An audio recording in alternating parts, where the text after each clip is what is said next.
અંદર એના કરતાં હું એમ કહું કે ગુનેગાર આત્મા કહું, કારણ કે વારંવાર ગુનાહિત કૃત્ય કરવા ટેવાયેલી આ નાટકબાજ છે. એને ફેમ મેળવવા માટે ગમે તે હદે જાય છે, તેનો આ એક પુરાવો છે. તમે ગમે તેટલી ફેમ મેળવવા જતા હો કે તમે પ્રયત્ન કરતા હો, તમારા માધ્યમ દ્વારા સીધી સૂચના આપવા માંગુ છું કે તમે ગમે તે કરો, પણ એટલીસ્ટ ધાર્મિક સ્થળોને છોડ દેજો.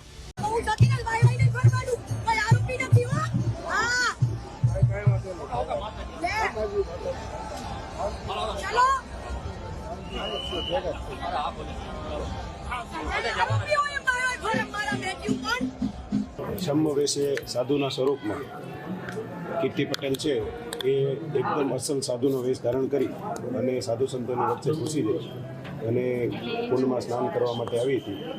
આ બાબતે સાધુ સંતોએ તંત્રનું ધ્યાન દોરતા તાત્કાલિક ધોરણે પોલીસ દ્વારા એને દૂર કરવામાં આવેલી હતી. કાલે સાધુના સ્વરૂપમાં એના કપડાની અંદર જે રીતે બનાવ બન્યો છે એ બનાવ ગંભીર છે અને એની અંદર જે પણ જોગવાઈ મુજબ કાર્યવાહી કરવી જોઈએ એમના માટે તંત્રને કલેક્ટરશ્રી અને એસપીસીને કીધું છે કે એની તપાસ કરી અને યોગ્ય કાર્યવાહી કરવામાં આવે.